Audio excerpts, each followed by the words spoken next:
ಏನಂತಂದ್ರೆ first pregnant woman ಇರ್ತಾಳೆ, ಅದರಿಂದ ಅವ್ರ ವರ್ಕಲ್ಲಿ ಅವ್ರು ಬಿಸಿ ಇರ್ತಾರೆ.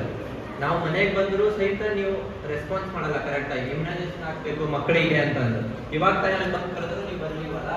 ಅದೇ ಥರ ಎಲ್ಲರೂ ಅರ್ಥ ಮಾಡ್ಕೊಂಡು ಎಲ್ಲರೂ ಇಮ್ಯುನೈಸೇಷನ್ ಚಿಕ್ಕ ಮಕ್ಕಳಿಗೆ ಮತ್ತೆ ಪ್ರೆಗ್ನೆಂಟ್ ವುಮೆನ್ ಯಾರಿರ್ತಾರೆ ಅವ್ರ ಊಟ ಆಗಲಿ ಅವ್ರ ಕೆಲಸನ ಅವ್ರು ಬಿಟ್ಟು ಫಸ್ಟ್ ಅವ್ರ ಹೆಲ್ತ್ ಬಗ್ಗೆ ಅವರು ಫೋಕಸ್ ಮಾಡಬೇಕು. ಫಸ್ಟ್ ಅದನ್ನ ಅರ್ಥ ಮಾಡ್ಕೊಂಡು ದುಡ್ಡು ಬರುತ್ತೆ ಹೋಗುತ್ತೆ, ಹೆಲ್ತ್ ಬರಲ್ಲ. ಹೌದು ತಾನೆ? ನೀವು ಅದಕ್ಕಾಗೆ ಬಂದಿರೋದು. ಇವಾಗ ಅದನ್ನ ಅರ್ಥ ಮಾಡ್ಕೊಂಡು ಬಂದು ನಿಮ್ಮ ಮಕ್ಕಳಿಗಾಗಲಿ ನಿಮ್ಮ ಪ್ರೆಗ್ನೆಂಟ್ ವುಮೆನ್ ಯಾರು ಇರ್ತಾರಲ್ಲ ಅವ್ರಿಗೆಲ್ಲ ಇಮ್ಯುನೈಸೇಷನ್ ಕೊಡ್ತಿರ್ತಾರೆ. ಮನೆಗೆ ಬಂದಾಗ ಅವ್ರನ್ನ ವಾಪಸ್ ಬಾಗ್ಲಾಕ್ ಸುಮ್ಮನೆ ಕಳ್ಸೋದಿರಲಿ, ಅದನ್ನೆಲ್ಲ ಮಾಡಬಾರ್ದು. ನಾವೇ ಇವಾಗ ಸರ್ವೆಗೆ ಬಂದಿದ್ವಿ. ಸರ್ವೆಗೆ ಬಂದಾಗ ಸುಮ್ಮನೆ ಬಾಗ್ಲಾಕಿ ಬೇಡ ನಮ್ದು ಹತ್ರ ಎಲ್ಲ ಕರೆಕ್ಟ್ ಇದ್ದಾರೆ, ಏನು ಉಪಯೋಗ ಇಲ್ಲ ಅಂತ ಸುಮ್ಮನೆ ಕಳಿಸ್ತಿರಲ್ಲ. ಆ ಥರ ಎಲ್ಲ ಮಾಡಬೇಡಿ. ಅವ್ರು ಏನ್ ಹೇಳ್ತಿದ್ದಾರೆ ಅರ್ಥ ಮಾಡ್ಕೊಳ್ರಿ. ಒಬ್ಬೊಬ್ರು ಸ್ಕ್ಯಾಮ್ ಮಾಡ್ತಿರ್ತಾರೆ, ಇಲ್ಲ ಅಂತ ಅಲ್ಲ, ಬಟ್ ಎಲ್ಲರೂ ಅದೇ ರೀಸನ್ ಇಂದ ಇರಲ್ಲ. ಅದನ್ನ ಅರ್ಥ ಮಾಡ್ಕೊಂಡು ನಿಮ್ ಲೈಫ್ ಅಲ್ಲಿ ಅಳವಡಿಸ್ಕೊಳ್ಳಿ ಅಷ್ಟೇ.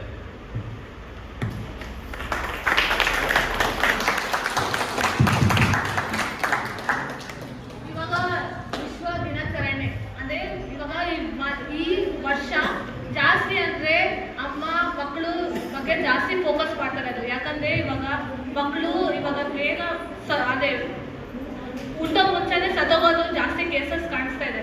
ಅದಕ್ಕೆ ಇವಾಗ ಇಮ್ಯುನೈಸೇಷನ್ ಮೇನ್ ಇಂಪಾರ್ಟೆಂಟ್. ಮತ್ತೆ ಊಟ, ಇವಾಗ ಆಚೆ ಸ್ಟ್ರೀಟ್ ಫುಡ್ ಅಂತ ಹೇಳ್ತೀವಲ್ಲ, ಆಚೆ ಊಟ ತಿನ್ಬಾರ್ದು. ಅದು ಪ್ರೆಗ್ನೆನ್ಸಿ ಟೈಮಲ್ಲಿ ತಿನ್ನಲೇಬಾರ್ದು ಅಂತ ಹೇಳ್ತಾರೆ. ಅದನ್ನು ಕೇಳಲ್ಲ ಸ್ವಲ್ಪ ಜನ. ಆ ಊಟ ತಿಂತಾರೆ, ಮತ್ತೆ ಏನಾದ್ರು ಪ್ರಾಬ್ಲಮ್ ಆದರೆ ಮತ್ತೆ ಹೋಗಿ ಹಾಸ್ಪಿಟಲ್ ತೋರಿಸಿ ಮತ್ತೆ ಜಾಸ್ತಿ ಇದಾಗ್ಬಿಡುತ್ತೆ. ಅದಕ್ಕೆ ಅದೆಲ್ಲ ತಿನ್ಬಾರ್ದು. ಅದು ಮೇನ್ ಥಿಂಗ್. ಮತ್ತೆ ಕೆಲಸ ಮಾಡಬೇಡಿ ಅಂತ ಹೇಳಲ್ಲ ಪ್ರೆಗ್ನೆನ್ಸಿ ಟೈಮಲ್ಲಿ. ಯಾಕಂದ್ರೆ ಮನೇಲಿ ಕೂತ್ಕೊಂಡು ಅವ್ರಿಗೂ ಬೇಜಾರಾಗ್ಬಿಡುತ್ತೆ. ಅವ್ರಿಗೆ ಏನೋ ಒಂದು ಕಾಯಿಲೆ ಅಂತ ಕಾಣಿಸ್ತಾ ಇರುತ್ತೆ ಪ್ರೆಗ್ನೆನ್ಸಿ ಟೈಮಲ್ಲಿ.